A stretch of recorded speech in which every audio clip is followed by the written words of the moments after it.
10th or 12th year of my prison sentence that I started asking myself these questions. Am I meant to die in here? Um, Wow. is this what my life is made for? Is this all I can do? Welcome to the From Within podcast with Ben Oosterveld. Hey guys, welcome to From Within the podcast. Today I've got a special guest here. It's not every day we're going to talk to a guy like this. I'm very excited to be able to share his story. His name is Quan Huynh. He is from Anaheim in California. And thank you so much for taking the time, Quan, and jumping on the show with me. Really appreciate it. My pleasure, Ben. So why don't we just get right into it? But let's do a little shout out on the book that you've got coming out.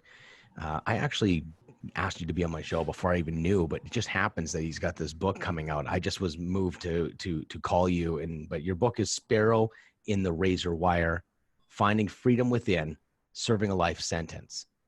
And that comes out September 15th. We'll refer back to that, but I just always want to make sure that that's a good shout out for what's going on in your life, and we can support that. But why don't we start with your backstory? Who are you? What you're about? And let's just go from there. Sure. Yeah, like you said, my name's Quan Huynh. I grew up in Provo, Utah. Came to the United States as a toddler, probably not even 5-6 months old after we lost our country. My family settled there, and grew up around 99% Mormons and whites. So there was no. We were the only Vietnamese family there. And growing up, I never really felt like I fit in. But I really enjoyed Utah. But I do remember as a young boy always feeling like, why could I and my family not look normal like the other kids around us? And why couldn't we look like we fit in? And we would be teased. My father got diagnosed with leukemia when I was 8. Up to this time, he was doing a lot of community work. He was helping. He created the Vietnamese Refugee Association there in Utah, and helped a lot of Vietnamese refugees basically get readjusted to their new homeland, which was our new homeland here. But as a boy, I didn't understand this because I thought, like, why is my dad driving to Wyoming, Colorado, to all these neighboring states? And when I asked him, like, oh, he said this is his job, but when he told me he wasn't getting paid for it, I didn't understand the significance of what he was doing at the time.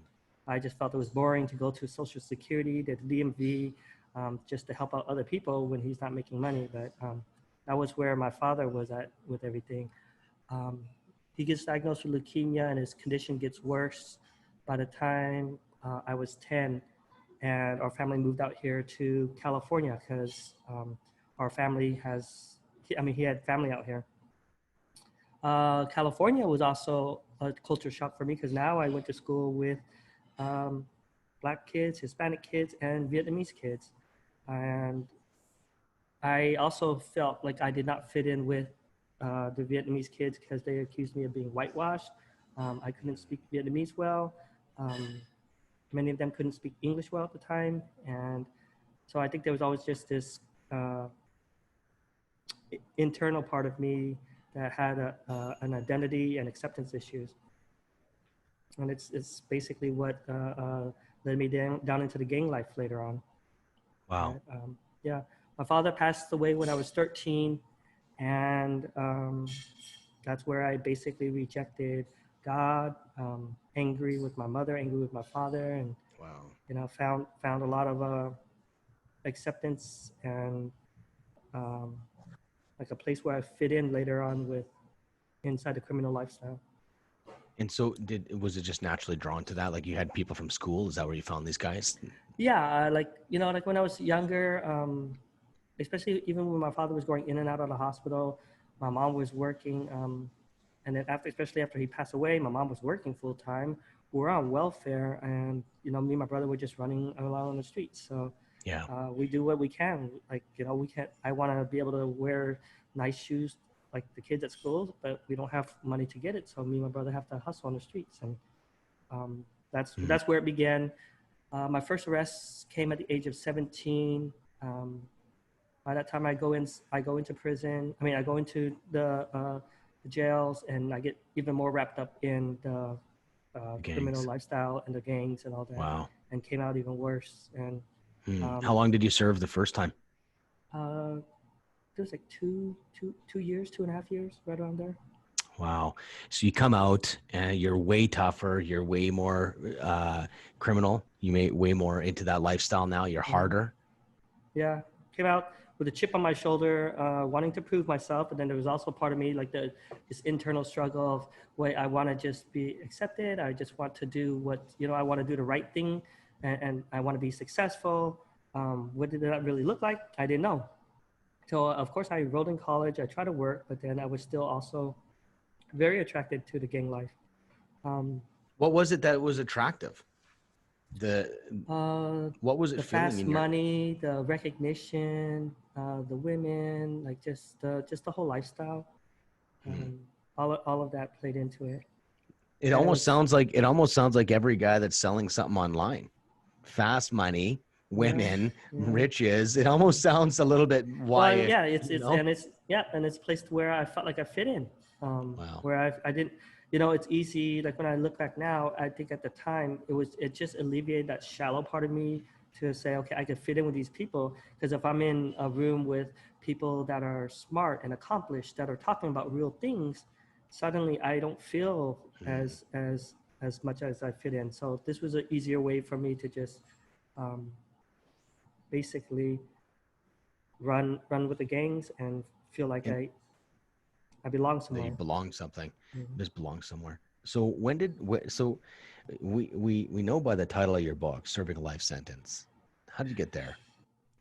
Uh, I got there in 1999. I shot and killed another human being by the man by the name of Min Win. Um, I had come out of a nightclub and with some of my gang associates, and found out that some of my homeboys had gotten into a fight. Um, so I felt like, okay, here's my chance. About a few months before that, before the whole shooting, I had interviewed for a management position at the Gallup organization when I was working. This is like before their whole Strength Finders studies and all that came out. I was their 1998 Interviewer of the Year, Hmm. and I led like a double life. Like I was working, but then yet I still had my gang ties, and I still had my friends inside the gang. Um, so I interviewed for that position, and I was hoping that, finally things are going to go right for once in my life. Now I could be successful or whatever it is. Um, and about a couple months after that interview, they came back and they told me that I was not a fit. And the Wow. interview at Gallup, was based on their personality study. So it's all Hmm. personality based. And up to that point in my life, everything that happened to me or everything that did not happen for me, I could blame it on something. Like, oh, it's because of this, it's because of that. But Wow. when they're coming back and they're telling me the personality said I'm not a fit, I think that just rocked me to that part of me going back to something's wrong with me. I don't fit in. Wow. So I did what I knew best at the time. I remember I was like, okay, I took off early from work, went down to the bar, got drunk, didn't talk to my girlfriend about it, didn't tell anybody about it. About a week and a half later, I went to that club, found out my friends got in a fight. And, up to that point Hmm. in my life, for me, I always thought an angry person or somebody that had rage is somebody that could scream, would yell. And because I never screamed or yelled or acted angry, I thought I was perfectly fine. But actually, I was just suppressing a bunch of different emotions Wow. when my friends get in a fight. I look back now, this is the perfect opportunity to take everything out that's going on inside of me and take it out on someone. And that's basically what happened. Because I wasn't involved with the fight. And when I went to the parole board, they asked me over and over, like, you weren't involved in this fight. Why were you so set on being the shooter? And I said, because I wanted to be the shooter, because for me, like this part of my life over here, I don't feel accepted or I feel like a failure. But in this part of my life, this is where I'm going to redeem part of that. and gain some type of recognition again. In the Gain some gang. stripes. Yes. Wow. And so did you get arrested right away, or did you No, run from the cops for a while, or what was the story? they investigated us for a while because they didn't know who did it. They knew our gang was involved. About 4 or 5 months after the murder, I was arrested in a gang sweep along with some of the people from my gang, and they tried me for the death penalty. Wow. Yeah, because there were some laws that came out, and there was like, so they tried me for the death penalty for lying in wait, street terrorism, a whole bunch of things. But I had lied at trial. I had got rid of evidence already, and I had coached witnesses that were also involved in my gang, and I basically beat the case. But given a second degree, if the jury found me guilty of second degree murder, and I was given a 15-year life sentence, which at the time in the state of California meant a death sentence because there was nobody paroling in California. From like 1977 until 2007, not one single lifer was paroled from the state of California. Wow. So like So you're like, it's over. Yeah, it's over. I go, it's over. I don't care. I'm washed up. I'm ashamed to say, like, the vast majority of my prison sentence, I did not feel an ounce of remorse. I justified it and said, these guys had it coming. This is what we do in the gang. But it wasn't until Was that just a story you told yourself? Yeah, absolutely. And I see that's the story that many men tell themselves, whether they're in prison or not, about it's a script that we've told ourselves. And if somehow reality doesn't match that script, we could either reject it or that's an opportunity for change. But the vast majority of men in prison, and myself included, looked at that as, okay, I'm just going to continue telling myself this script, and what they're telling me is wrong because they're totally off, and I could become defensive about it or become angry about it. Yeah. So now we're sitting here on a podcast. Okay. So obviously we're not interviewing you in jail. Incarcerated. And so so what the heck happened from, would you serve 22 years? Yeah, I've done a total of 22 years of my life behind bars. On my last prison term, I did 16. It was about the 10th or 12th year of my prison sentence that I started asking myself these questions. Am I meant to die in here? Wow. Is this what my life is made for? Is this all I can do? And then I reflected about my father's life and what he created in his 37 years on earth.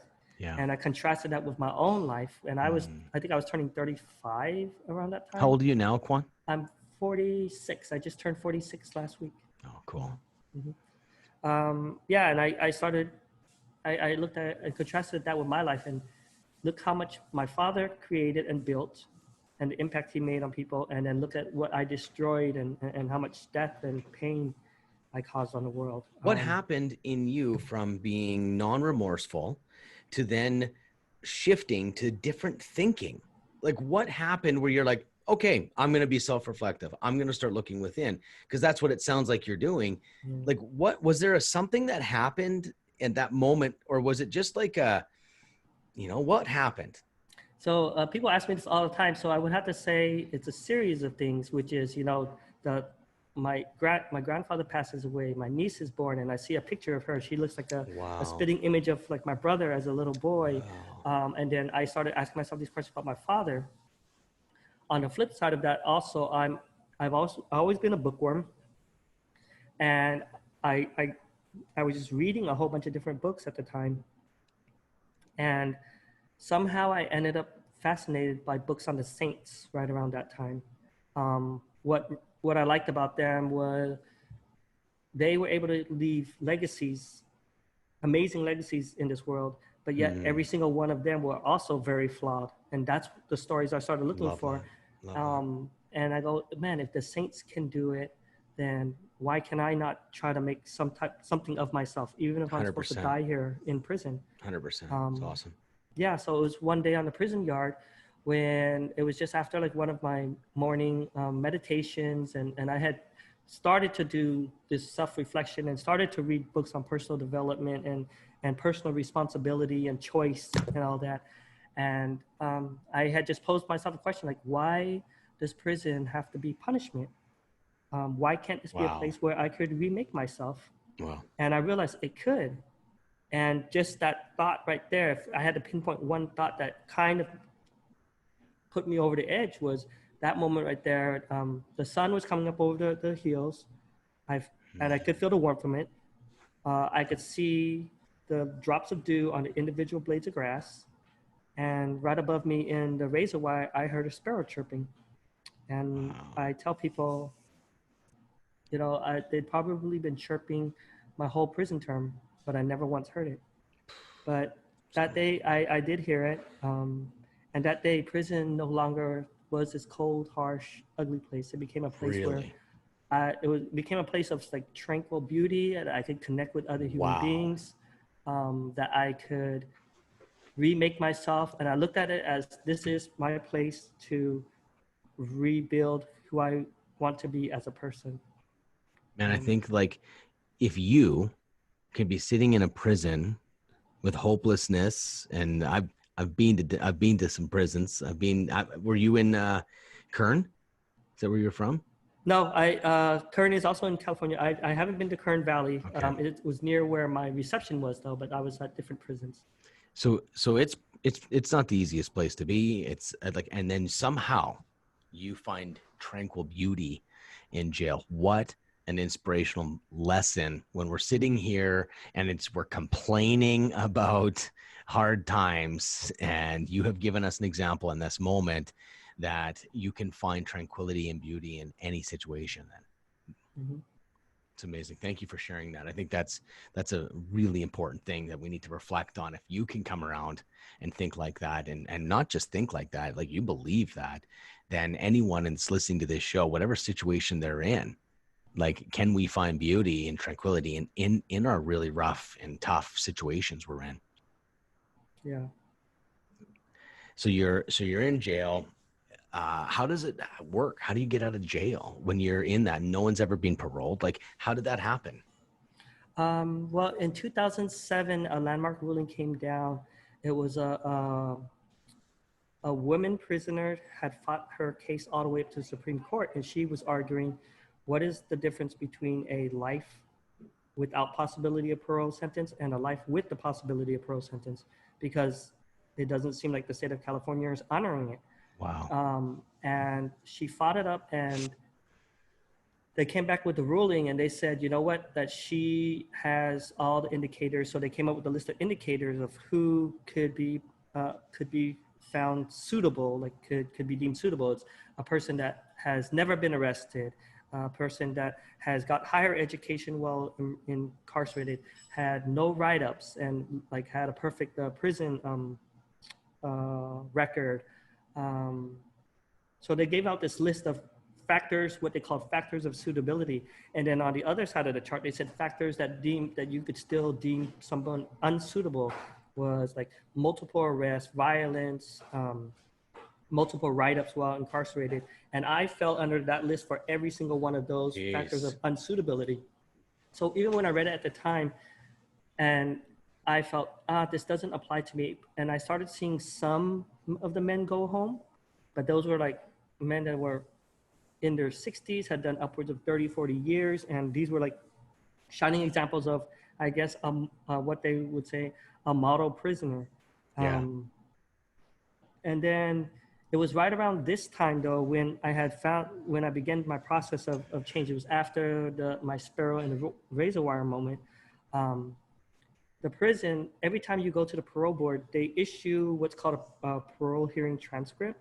And it's the exact transcription of what happens inside the hearing. Interesting. And the men inside, they hold on to these, and nobody shared these transcripts with each other at all. It was just something like you held it close to your heart because it had all your ugly, dark, dirty secrets inside it. One man let me read his transcripts. He let me read his whole stack. He had 7 or 8 transcripts, and he let me read it, and I read it. And as I read it, it gave me an understanding of what's more in a board, but more importantly, it gave me an understanding of what we were talking about earlier, the script we tell ourselves. Because this man had told me this is what happened, and this is what I told him. But when I'm reading the transcript, that is not what happened. Oh wow! And but then also in reading it, it gave me an understanding. I go, you know what? I don't think the board really cares. I think if we just go in there and own our mistakes and own this and show how we demonstrate remorse and how we take personal responsibility for our lives, and how are we making amends, like those key things about showing a transformed part of life. And it tied right in line with what I was reading and what I was trying to discover for myself. So I sat with the man and I started coaching him. Hey, this is what I think you're doing wrong. And people around us thought like I was crazy. Like, who's Quan to show you when he's never been to the pro board? These guys had done like 30 something years in prison. But are you saying 7 times he went to parole? Is that why there's 7? 7 times went to parole and they're like, forget it. You're still staying here. Yep. Come back in 3 years, come back in 5 years, come back. Jeez. Wow. But they could deny you, especially now, anywhere between 3 years to 15 years for a denial. So I started coaching him, and another friend of mine, my friend goes to the parole board and gets found suitable. And that just opened up. Wow, with your coaching. I'd say a little bit of my coaching, but a lot of his own personal reflection, though, of course. Like, I could only reflect back and kind of, ask him about certain things and just say, hey, you know what? I don't think you're owning this. Like, what does this sound like here? And we fumbled through the process, but in sitting with him and in sitting with other men, it was for me giving them my own sense of freedom that I already found. And what does personal responsibility mean to me? How has this been so liberating for my own soul in here? And that's what I'm trying to share with the men as I'm sitting with them. My friend gets found suitable, and now men want to sit with me to want coaching. Back then we didn't call it coaching. We just say board prep, but it's board coaching. prep. Well, it sounds like you're doing human development. It sounds like you're doing personal growth, psychology. Like it's like I do a lot of coaching, and it sounds like what I do. It's like it's the human process. That's cool because they're motivated by the meeting. Yes. But that's the logical driver to working on their inner man. Is that right? Yes, absolutely. Because I know every single one of them sat with me because they want to go home, which is fine. And I know I want to sit with them to share with them like this sense of freedom I've found in here already. Wow. Because people around me felt like people thought I was crazy, but I go, how, they say, why do you walk around here with a smile? Or why do you seem so upbeat? But I was like, this is what I found. But they don't know this. So I used like what I found, and through some of the books I read, like, okay, this is what I believe, and I could kind of start sharing snippets with them. And what I found is over those last few years, I helped about 10, 12 men get found suitable at the board, which is not an insignificant amount. But I realized like that was just a small drop in the bucket of just one prison and one yard I was at. There's so many more prisons. There's so many more men. And that basically became the motivation behind my book.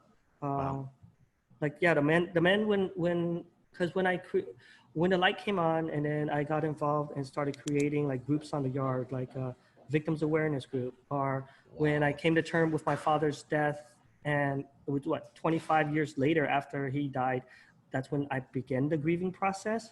And then understanding that and reading books on grieving, I had put together a syllabus and submitted it to a prison psychologist who loved it. And we created the prison's first ever grief and loss group. Because I know men were suffering grief, not just from loss of loved ones, but, loss of family members over the years, or loss of their dreams, being moved prisons. Like, there were so many forms of loss that they were experiencing and unable to process. And I knew what freedom it brought for me in understanding it. So I just realized, you know what, I'll try to make an impact and help people here on this yard. But then I go to the parole board in 2015, and the Were parole they board tells me, so just give me 1 second. So this phone call comes in. How does it work? Like you just show up, or did you expect to be getting that phone call for parole or no? oh, so you're given a parole hearing date. So you And know when you go you were to it. expecting that? Yes, because I had a 15 to life sentence, so I went to the board the first time in 2013, because they take you 1 year before your parole. Gotcha. They call it your parole date, whatever, to determine if you're suitable. Yeah. So I went in 2013. Um, by this time, I had already began my process of change, and I was already coaching some men. So I went to the parole board, and they said, you have too many write-ups. They said you're not suitable yet. You're still currently dangerous. They said, their whole spiel, and they said, come back in 5 years. So this was 2013. That became, there were a lot of people on the yard, because it's, in prison, it's almost like we live in a fishbowl, Yeah. and everyone could see what everybody's doing. So a lot of people on the yard, the naysayers, told me, See, I told you. yeah, they told people, he doesn't know what he's doing. How can he help you if he got So a 5-year denial? discredited you because of that. Tried to. And then, yeah, but even like my family members, I had received a letter from my aunt that broke my heart. She just basically said, like, I've looked into this parole hearing process in California. Less than 1% of people are paroled. I think the family is concerned for your mental health. We don't want you to put all your eggs in one basket, and like all of these tied in. And I go, man, even my own family doesn't believe in me. But I also realized, you know what, though, if I don't believe in myself, whoever would? There And you go. I believe that I can do this. So that's why I wrote to my aunt, like, I'm not crazy, and I believe that I can be found suitable one day. But then more importantly, like, I've already found my freedom in here. This is just a path that I'm trying to lead now, and it's about making amends and giving back, and changing my life, and then The making way an that you impact. could within your limitations, right? Yeah, and yeah, Amazing. making an impact in there. Um, so that was 2013. I was supposed to go back to the board in 2018. And I told my aunt, like, it's 2013. The board said 5-year denial. But I guarantee you, I will be home before 2018. Why I'm would you coming say that? home. Why would you I say just that? felt that, and I put in a petition to advance my hearing in 2015. It was granted by the parole board. They brought me back into the hearing, and they found me suitable at that time. What So that, changed? What changed? Like it's not like the old write-ups weren't there. Like yeah, it was. what changed? Is this a I'm not miracle sure. then? Well, I mean, I would have to say my whole process of transformation would have to be some type of miracle. But Yeah. what changed? Because the way in the denial, it says, these are your reasons for denial. And I read it and I see, okay, have I addressed this? Have I addressed this? See. So when I felt I addressed it, about a year and 2 months later, I put in a petition, and that's part of the law. You could petition, you could submit one petition every 3 years to advance your hearing, but you have to make sure that you've addressed it all. And the belief on the yard is you should wait at least 3 years after a parole hearing before you ask a petition to advance the hearing. I put mine in at 1 year and 2 months, and everyone said it was going to get denied. But I remember I wrote in there, I said, I've addressed, the transcript said this, and I've attached the stuff I've done that you asked. And I respectfully request that my petition gets moved up. And they granted it. And people on the yard believe, oh, they're just going to bring you back in. So all those naysayers, they still don't believe in you. Well, I think it's that's how it works. It's a prison mentality of unfortunately, of a lot of people that are stuck in certain ways. Yeah, because hope, don't have hope is the message. Yeah. Or misery loves company, or, all of that ties in together. Yeah. But so now you get granted parole. How are you feeling 2015. at that moment when they said you're good? I thought I was so surprised, because I thought I was getting denied. even in that hearing. That was very adversarial hearing. Um, you know, you want to talk about like people said, "Oh, are you okay with sharing your story? Are you okay with us asking questions?" I said, "Look, there's nothing you can't ask me that a parole hearing commissioner has not asked me. So I'm not scared of, you know, that doesn't bother me. Job So, interviews, they wouldn't bother me. Like, wow. And so now you get out. What was that like? Like, it's a lot of years incarcerated, right? yeah, yeah. Like, you just don't just jump into life. What was that process like? Um, well, unfortunately, I did jump right into life. I mean, I got my driver's license the next day, started working at my brother's company. Um, let's see, I had to rebuild relationships with family members, had to relearn technology. Yeah. Fortunately, I was further along on my technology learning curve than most, because even when I was in prison, up until I had walked away from everything, I was still dealing with contraband cell phones, still involved with the black market and things like that. So I was familiar with at least cell phones, texting, things like that. But I didn't have that big of a learning curve compared to some of the men and women that come home now that have done 20, 30, 40 years and Yeah, because don't like even know how to take a what's the picture. Yeah. internet, you know? What's the cloud, or Yeah, what totally. is an email? Yeah. So, Quan, I think you have a wealth of knowledge and you can give a lot to this world. And I want to ask you a few questions. I'm a dad. Okay. I've got Mhm. 5 kids. Okay. I haven't lived your life, but I've lived a life where I've had to live on the streets, and I did a year in a rehab center, and a lot of pain I've went through in my life, and I feel like I've made some major changes when it comes to my children, and they're not going to wrestle with the what I had to grow up with, and I feel very proud of that. But I really think you're not the first guy people are asking for parenting advice, but you're the first guy I want to know Mm. about parenting advice. I think everyone and their dog loves giving advice, but what would advice be for you now? Like, you went through some stuff. Like, if you were to think how to raise kids, what's some advice you can give some parents right now from your perspective? Okay. Well, from my perspective, because my disclaimer is I don't have kids yet. But You were a kid, so that's qualified yes, enough, just so yes. you know. hmm I would say ask and listen to the kids. To ask them what they want. Um, I think about when I was growing up, it was my mother and my father like, "Yo, you're gonna go to this school. You're going to do that. You're going." So they never once asked me what I had wanted. Wow.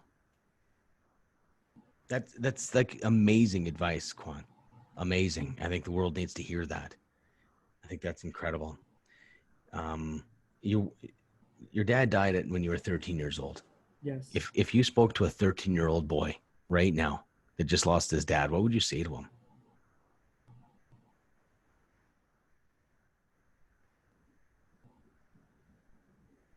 Mm. I would tell him I'm so sorry for his loss.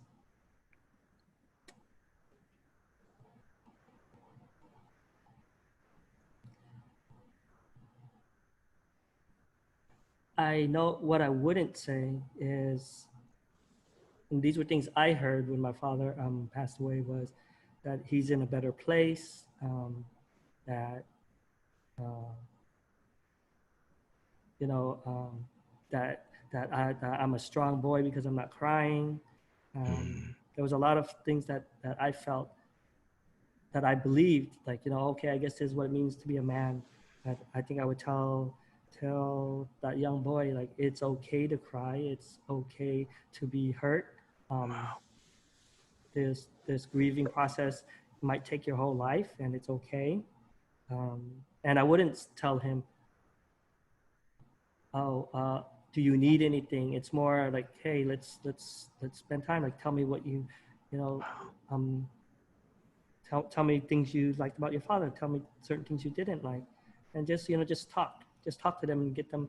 I think try to get them to go through their own grieving process, and let them realize that it's okay. They don't have to go by what society or everybody around says that a man has to be, or how the grieving process could look like.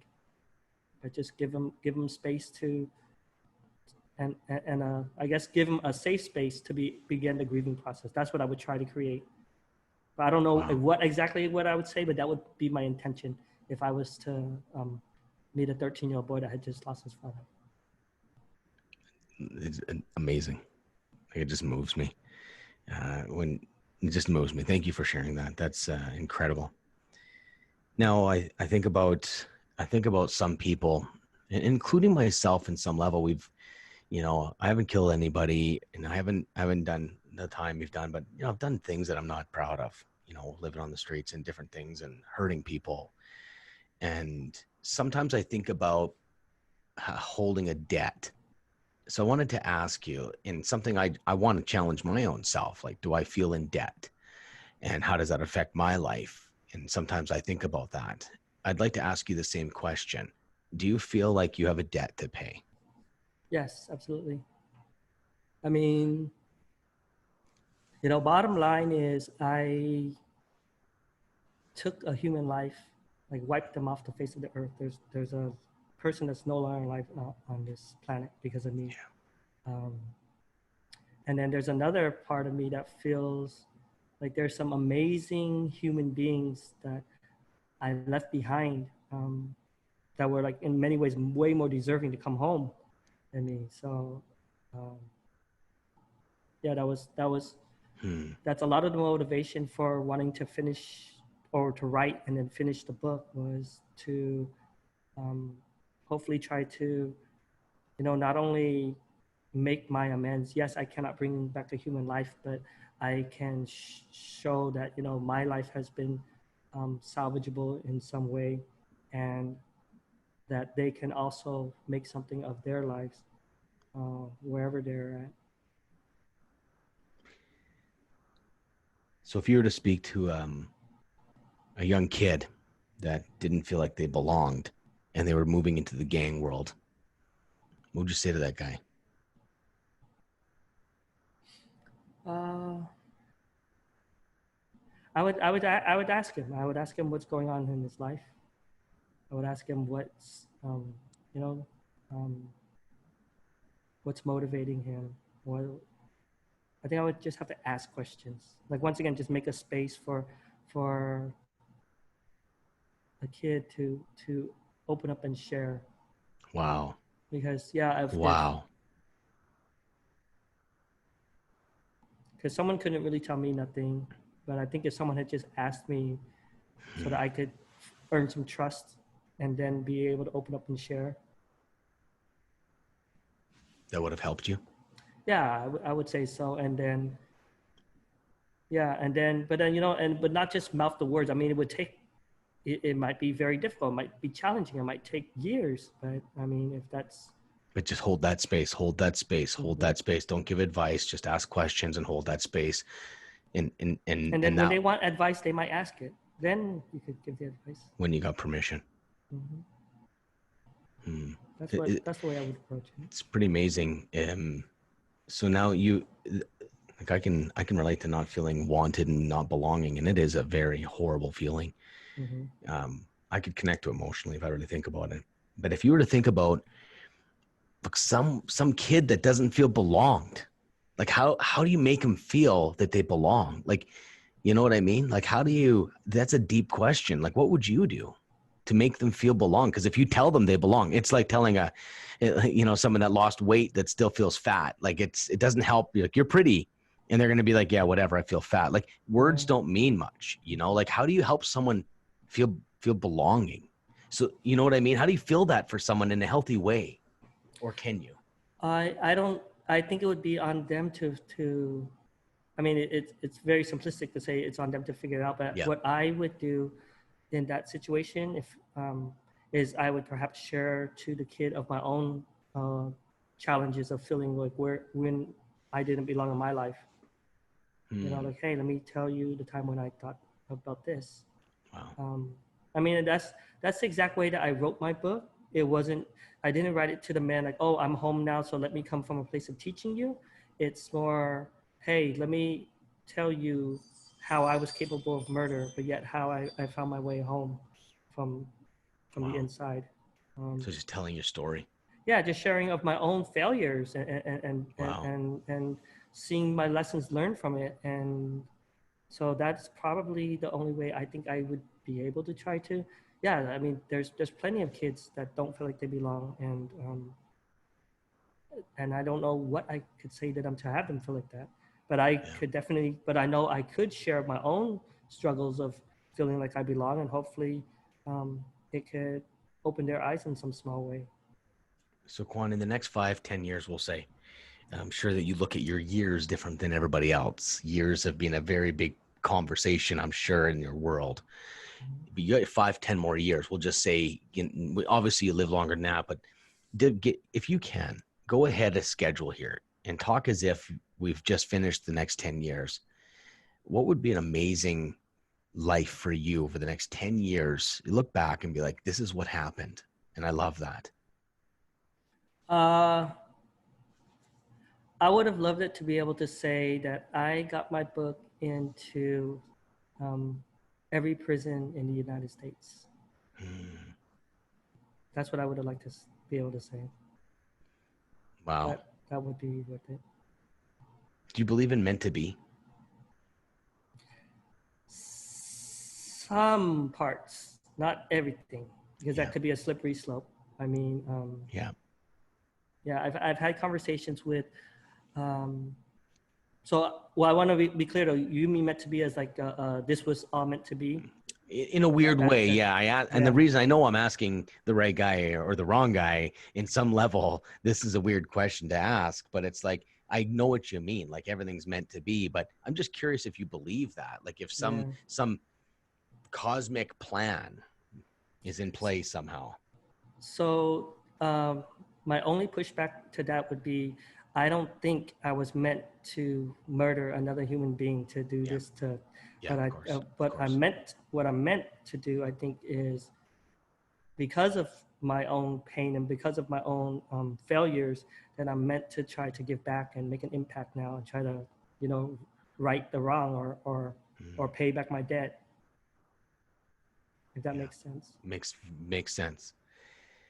You know, I'm so glad that you're on this show. The audience that listens are going to be riveted. I'm sure. I think your opinion matters. I think what you've Mm. overcome is unimaginable. What you can overcome, or what you've overcome. Your insight on giving space to have conversations, to ask the right questions, is amazing advice on helping people. Like it's just asking questions to give them space to develop trust, like a child, a teenager, like to make them feel belonged is the same system, in your opinion. And I love that. I'll be thinking about that. And it's very cool. Now we're going to wrap up the show here. Is there anything on your mind that you want to get your message out? Is there anything that you're like, I need to say this? I just want to make sure I give you space to that. I know that there's stuff in your gut, maybe you want to say, or maybe you thought maybe I would ask and I didn't ask. I just want to make sure there's space at the end of our show here to leave you a chance to speak. Mhm. Well, thank you for asking. I think the only thing I would like to say is that I just one of my beliefs is that every human being can be salvaged. So just don't write people off that Mm, were incarcerated, or don't write people off that, regardless. I think the human capacity to change can come. Maybe although on their deathbed it might be too late, but there's still a possibility for a spark of change in people. well, that is amazing. I think that's really, really good. I remember being in with Defy Ventures, which is where you work. I joined that. I went into the prison, and that's what I got. Is exactly what you just said. Because you bet I judge people, and you just don't Hmm. realize. That's just the honest truth. You're like guys in Yeah. jail, and I've been there, man. I've been in the streets, and I understand and people don't change. You start building this kind of belief, right, or whatever, and being in that process where we went to the penitentiary, and man, people do change. People change. And to believe that is something I've got from going to the jail and going and meeting all these process. Like they actually do work with the people that show up there. Like why don't you give a little quick chat on Defy? It's where you work. I think that ties directly to what you're doing. I'd like to, give them a shout out. The work is obviously incredible. Why don't you talk about what you do and what part you play there? Sure. I work as the post-release program manager for Defy Ventures out here in Southern California. So I get to help the men and women that are coming home from the program in their reentry process, whether that's helping them have a community that supports them with our volunteers and other entrepreneurs in training that have come home, getting them connected with some of our employment partners, getting them to come to our workshops, and just giving a space for them to also rebuild their lives. The program at Defy is called the CEO of Your New Life, and it's touted as, a program to help men and women with criminal histories to transform their lives through the journey of entrepreneurship and the lessons that you could learn in there. That's basically it in a nutshell. Amazing. Yeah. And are you still taking people through that process, taking people like myself through that process where you go down there and you meet all the people and you go through that whole process? That's life-changing, just life-changing for me. Yeah. I brought my team down there, a couple of guys that work for me, and it was extremely special. So people can need to look into that. I think I just want to make sure that we put that out there, because I think it's probably one of the most impactful things I've ever seen at the most impossible levels. And that's what's interesting. Mm-hmm. Like, you can always help someone, but these are people that believe that can't be helped, and they're helping massively. So I know that you're part of that, and that's great. So Sparrow, in the razor wire, finding freedom within, serving a life sentence. That comes out September 15th. And you said there was something about a pre-order. If you buy one book, another book goes to a prison. So let's just end with that. Yeah. So like I said, the book is written for men that are doing long or lifetime sentences, that they would not be my customers. So to get the book to prison, for every book that's purchased, I will be donating one of my own to get into prison through Defy Ventures. We have a live site right now for bulk orders of 10 plus books, and Amazon link and Audible links won't be up until September 15th for the book launch. And that'd be great if people could support on any way they want. We'll put every link that we can find that matters to you on the show notes. Maybe when we do some social media posts, we will as well. But thank you very much, Quan. It's been amazing getting to know you. I'm excited to watch your life unfold now and see the impact you make in people's lives. Thank you for having me, Ben. Yeah, you're very, very welcome. It's our privilege.